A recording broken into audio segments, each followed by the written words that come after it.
From across time and space and throughout the multiverse, listen as two generations of comic book readers come together to discuss a single character or event that shaped pop culture as we know it. Let Your Geek Sideshow presents Then and Now with Susan and Kitty. Hey everyone, I'm Susan. And I'm Kitty. And today we're getting in touch with our rebellious sides and talking about the galaxy's favorite self-rescuing princess turned general. Ooh. Whether her title is princess or general. This is a little repetitive, but that's because I improv'd. She is the face of hope for so many people in the Star Wars galaxy, their fandoms, and kind of just in life now. So, from sparking the rebellion to leading the resistance to everything, I'm not going to get through this without crying. I'm going to tell you that right away. We are going to be talking about Princess Leia Then and Now. Wow. So that's a gigantic task. It's such a gigantic task because we're not only taking on, the first female character to ever show us that, she could save our skins, to just this inspirational woman behind the character, which we will try not to let it bleed over, but it's kind of impossible not to have some crossover with the art and the artist. But I know for Kitty and I, Princess Leia has been such an inspiration in life and in what we do on a daily basis that it was pretty easy to kind of put a then and now together for her. But on the flip side, it was also kind of difficult because we were the then dictates the now, but in a different way than we're used to, when we pull out comic books. Yeah, her storyline in the films from when we were approaching this kind of looked deceptively linear. It's it's this movie to this movie to this movie that we well know because we've worn out the VHSs and the DVDs and the fan screenings and stuff. But there's a really great evolution that we wanted to touch on, and also to kind of talk about how, because Susan is old guard of Star Wars, started with the originals, and as it always comes up, I started with the prequels, but nothing, and obviously she's not really in the prequels. She's at the very end. Yeah. The idea of her is in the prequels. Yeah, but she is so iconic that she just crossed over into regular life much more easily. And I think when anybody talks about Star Wars, and this includes the actors who are in it, the people who write it, the people who make it, the people who are fans of it, they always talk about the cycles because Star Wars is definitely in cycles. And when you think about the prequels actually coming after the introduction of Princess Leia, because Princess Leia, the movies start with her. And, by the end, I actually hope they end with her too, in whatever way they can. But when you look at the prequels, they are also influenced by Princess Leia in general, even though she's not in them. Oh, absolutely. I don't know that. I always think of the challenge that must have been going through George Lucas's mind when he had to write her mother. Yes. Because even though her, Padme didn't raise her, who provided who's in her history? Yeah. Who provided her history? Who's her spark that created her? So obviously she was adopted by the Organas on Alderaan, and so much of their influence is part of her story as well. And I don't know that she would have been as influential without both of those influences, influencer without influences, but you know what I mean? Her politics come from both sides. She's strong in her genes, and she was strong in the way she was raised. So I don't know. There is a cool crossover that we do get actually coming from the now side of things.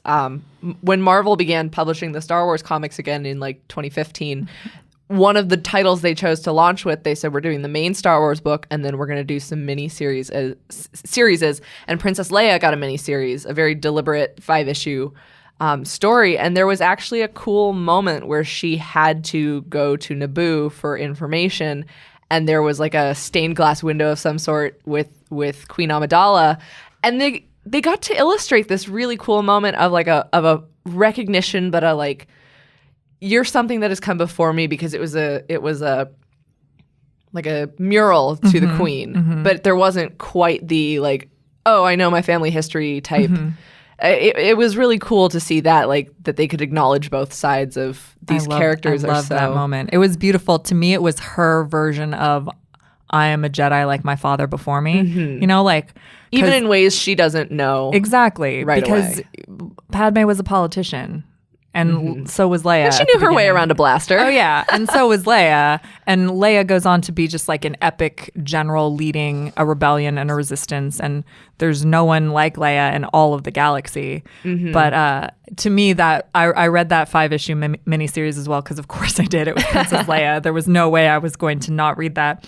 Also, the art was stunning. Because it was the Dodsons. It was the Dodsons. And I was just like, wait, the Dodsons are going to be drawing a Princess Leia book? There's no way. Like, I hadn't read like floppies. I don't know. that's the word I want. Single issues. Thank you. For like a couple years, and I went back to single issues specifically for this series because I love Leia.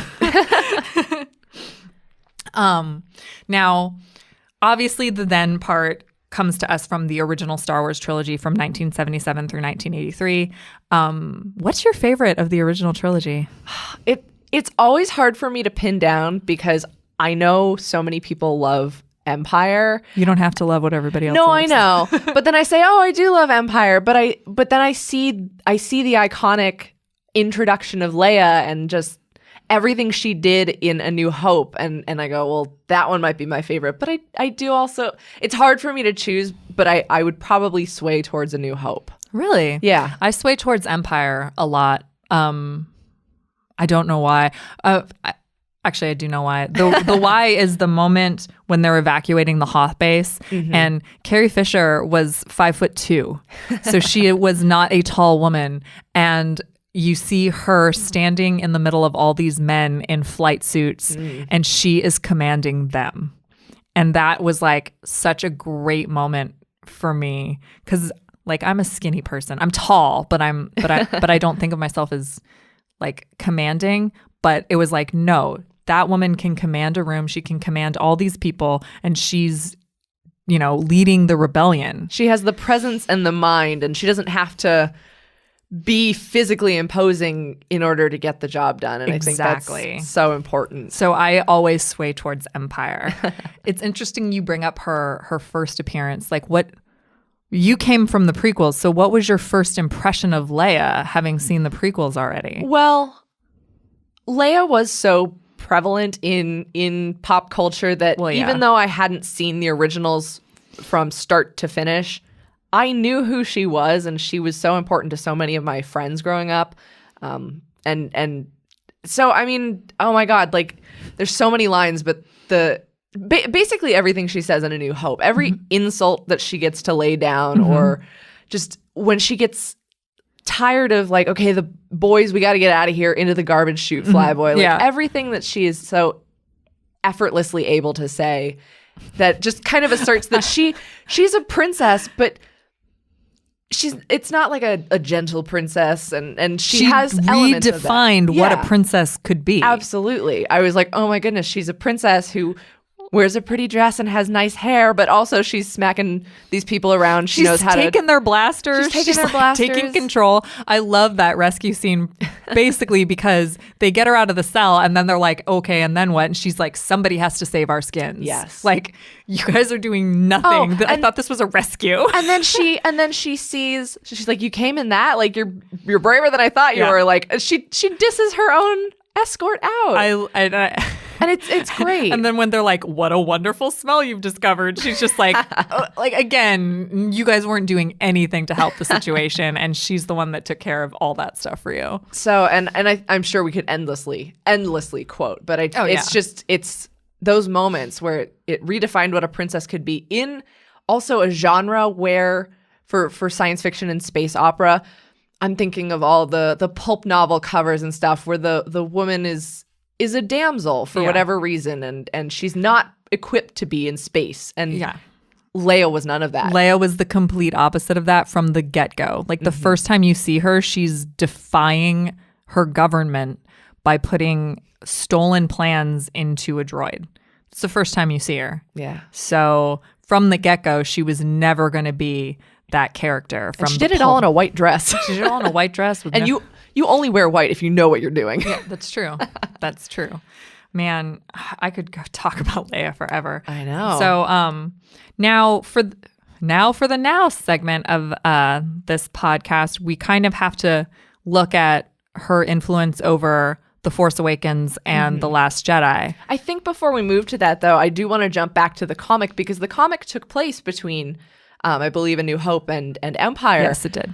And that one, I think, is really worth a read. It is so short, but it does add some fun dimension to that because, like you said, with in Empire commanding a room full of people, that story was she's now been rescued from the detention center and they're out, but her planet's been destroyed. So what is she the princess of?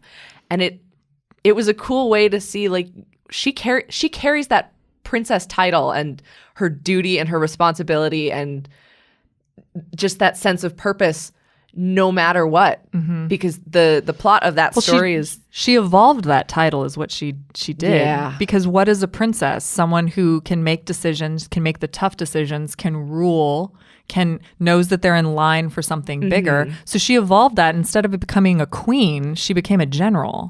And that's kind of like how do you teach anyone, a young woman, a young man, to like take their circumstances and evolve them? That's what she did. So she was supposed to be a queen, but instead she became a general. Right. And in that story, you do see her, the plot of that is she's kind of trying to find the scattered remnants of her planet, which are the people.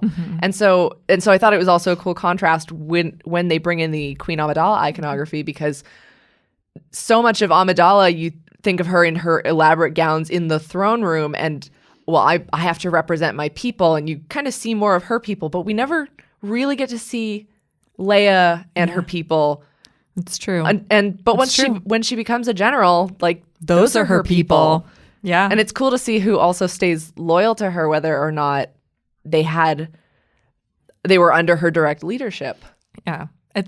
Leia is one of those characters though that also inspires the loyalty of people. So it's cool for you to say that contrast with Amidala being loyal to a planet and loyal to a people of Naboo versus Leia, who commanded the same type of loyalty, but over a rebellion and over a resistance. She stood for a cause and something larger than herself, the same way her birth mother did. And if you think about it, like that's kind of a cool concept. Like Star Wars, we can talk about forever and ever, and the themes and everything it brings to the table and new ways to look at things.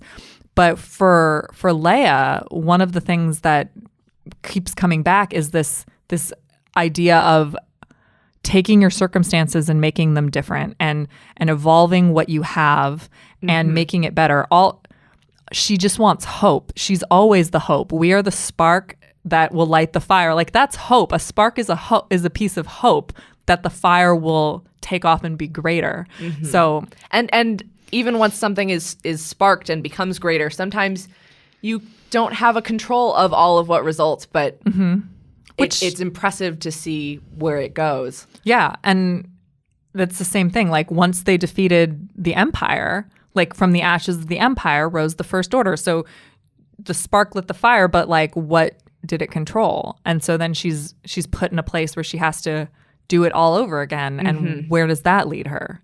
Yeah. So now we're into The Force Awakens and into Last Jedi, which is to see a princess become a general, like that again, in the redefining of what it means to be a princess, the logical succession, just to become a general and continue this fight and this standing for something greater. I just love that. I love that about Leia because, again, it's really difficult to separate the art from the artist because you have someone like Carrie Fisher who's behind Leia, and this is the part where I cry.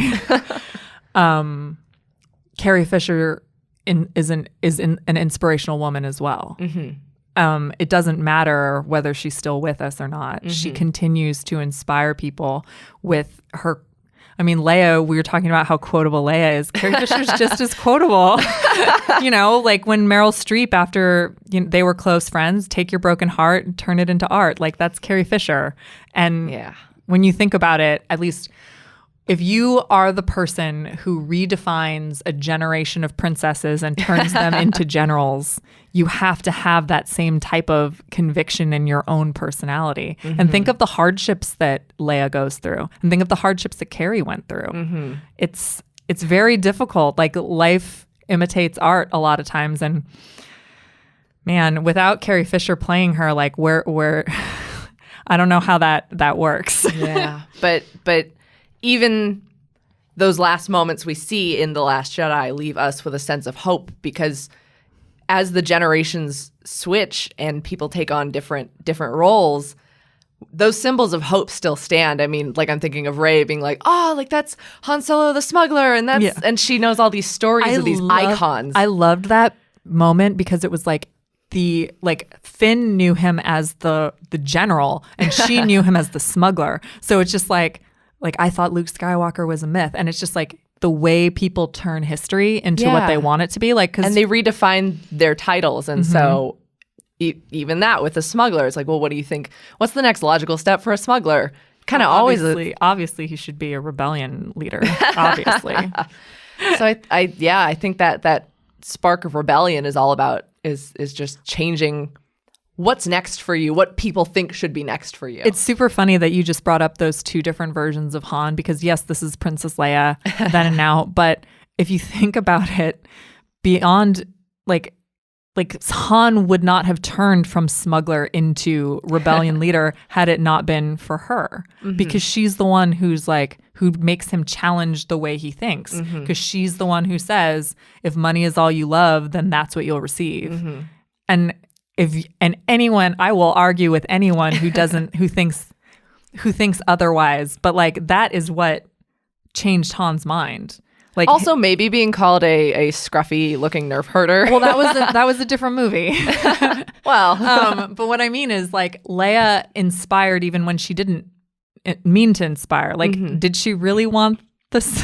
Did she really want this smuggler to join her rebellion? Who knows? But the thing is that she said the right thing at the right time, and she changed his mind. Yeah, and one of the cool things I think that we get to see in The Force Awakens and The Last Jedi is not everyone thinks, oh, this is the logical progression, and she inspires such loyalty. I mean, I'm thinking of one of my favorite scenes in The Last Jedi when she kind of has to remind Poe Dameron, like, hey, we're not buddies. Like, there's a chain of command, and you have to respect she that. Shoots him. She does. Oh, the hoots and hollers that got in the theater. Oh my gosh, I remember watching that in the theater, and just like I was one of those hoots and hollers, because I was just like, good, he earned that. Like he totally earned being stunned by you. Because especially as film goers, we see these characters almost as like friends, kind of, and like.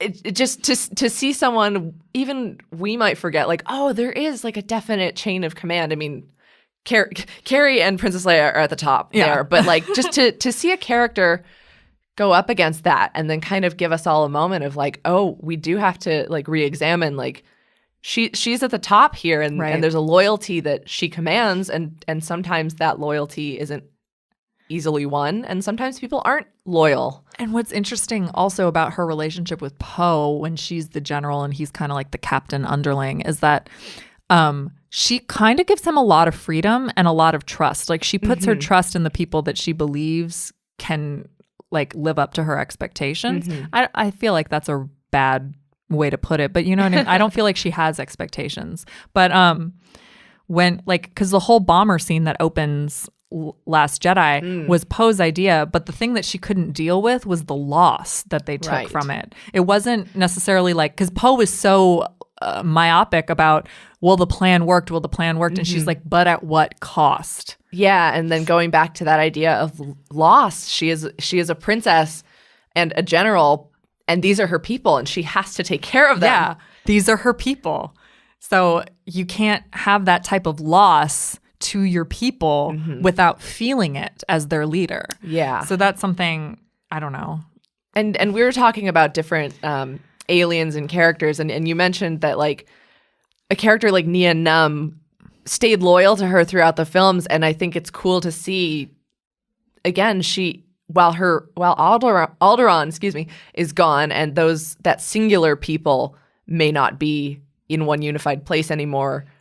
The types of people that she unites under her leadership, she managed to find her family. Like her people weren't necessarily going to be from her planet. So where is home now? Yeah, and she finds it, and it could explain why she's so heartbroken over like the turn of her son Ben Solo, because that is actually, besides Luke, like that's her only blood relative that she has around, if I'm not mistaken. I'm thinking right now. Yeah. No, as far as I know, for the films. Canon, yeah. Yes.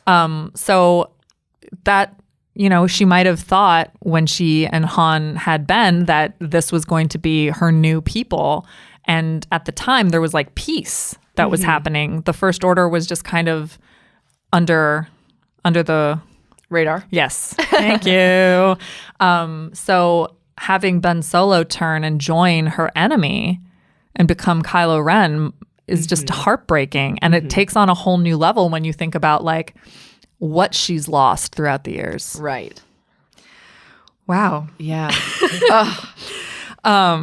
So there is a limited then and now perspective, but there's only so many movies. Exactly. There's only so many movies, but also at the same time, there's so many things that you can tie in to the movies. Like if you'd like to know a little bit more about Princess Leia, you can check out the Marvel Comics series. I believe it's just called Star Wars Princess Leia. Yeah, it is. Yeah, and it's by Mark Waid and Terry and Rachel Dodson. Yeah, 5 issues. It's amazing. You have to. You'll cry. Marvel led the gate with that one, and it's fantastic. So there are new evolutions to the character that we are getting to see in this supplemental material, but there's also a really like a one shot from IDW's Forces of Destiny that's a Princess Leia, and that's just kind of a side mission on Hoth, and it's kind of like you can read the really, really heart-wrenching, beautiful Star Wars Princess Leia Marvel Comics 5 issues, and then cleanse your palate with this like really fun, you already know the world because she's on Hoth, it's just this one mission, like you still see her as a commander, and you understand why she could take on Hoth the way she does and take on all her, like, just send everybody out. She has these plans, but and I think the ultimate now for the character is just how much she has transcended the film and become an icon, redefined princess, and she is literally just the face of rebellious young women who can save their own skins. A woman's place is in the resistance. Yes. So to continue with that, I would just say for the then, if you've never watched the original Star Wars trilogy, then get off this podcast and go. Yeah, and I was like, then first off, I don't know how you got to the end of this podcast. You should probably go watch those right now. 1977, Star Wars Episode 4, New Hope. 1980, Star Wars Episode 5, Empire Strikes Back. 1983, Star Wars Episode 6, Return of the Jedi. And then don't miss The Force Awakens and The Last Jedi. Yeah. And you can watch the prequels too, just so you have some context from where she came from. She's not in. She doesn't show up till the very end, and and then she's an infant and crying. So doesn't have any speaking role. Yeah. So you can also wow. So no matter what, across movies, comics, games, books, there's also books. Leia will always be royalty to us, which is one of my favorite lines from The Force Awakens. Oh. That was like the first time I cried in that movie.